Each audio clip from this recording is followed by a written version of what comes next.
Wir leben in einer Welt voll Konsum.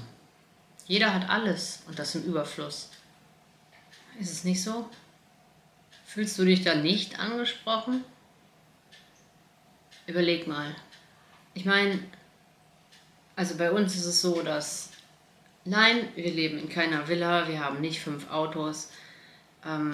Ganz im Gegenteil, wir wohnen in einer Mietwohnung. Ich habe mein Auto verkauft und fahre mit dem Fahrrad zur Arbeit und ich finde das total super, tatsächlich.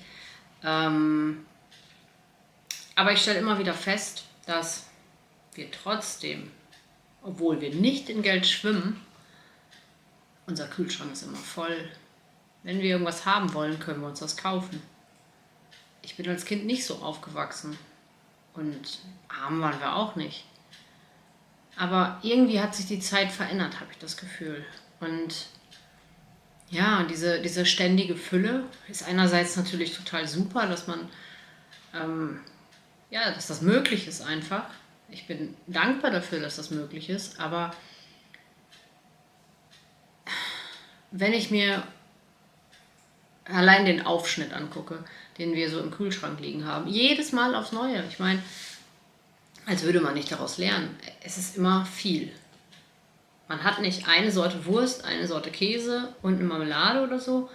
Nein, wir haben 3 Packungen Käse und 4 Packungen Wurst und 2 Marmeladen und dann noch Frischkäse und noch ein Camembert. Und also eigentlich immer ein ganzes Buffet. Aber essen tut man davon nicht alles. Und wir sind gar nicht so die so extrem viel wegwerfen. Aber selbst das, was wir wegwerfen, finde ich halt einfach schade. Und ich finde es eigentlich irgendwie befremdlich, wenn ich diesen Aufschnitt auf den Tisch packe und effektiv isst man dann ja trotzdem nur die eine Sorte Wurst und die eine Sorte Käse. Vielleicht mal eine Alternativsorte, aber die könnte man ja auch beim nächsten Mal essen, das wäre ja auch okay. Und das führt mich halt immer wieder zum Thema Minimalismus. Da habe ich mich schon länger mit beschäftigt, aber jetzt nicht so ganz extrem intensiv. Beziehungsweise ich bin nicht so ein Verfechter von ein Tisch und ein Stuhl und sonst nichts im Raum ist eine gute Sache. Und der Besitz von 2 T-Shirts und einer Hose und einem Paar Schuhen oder so, so extrem wäre das für mich persönlich nichts. Aber ich finde halt auch, dass jeder das natürlich für sich selber entscheiden muss, wie intensiv man sowas verfolgt und ob. Also vielleicht gibt es ja auch Leute, die finden das total, die sagen, ich mag das, wenn der Kühlschrank voll ist, wenn die Küche voll ist, wenn die Fülle einfach da ist. So, wenn ich jederzeit alles haben kann. Aber ich glaube, dass uns das eigentlich eher unglücklich macht, weil man kann sich nicht entscheiden. Ich hatte früher mal die Situation, da hatte ich so in meiner jungen Erwachsenenzeit irgendwie, ich hatte ein Gamecube. Eine Videospielkonsole mit Spielen. Und ich habe mir dann mal dieses Spiel gekauft und das Spiel gekauft und dies und jenes. Und irgendwann hatte ich dann da 20 Spiele. Und so früher zu Gameboy-Zeiten, da hatte man standardmäßig 3 Spiele und das war's. Da hatten alle 3 Spiele. Die viele Spiele hatten, die hatten 5 Spiele.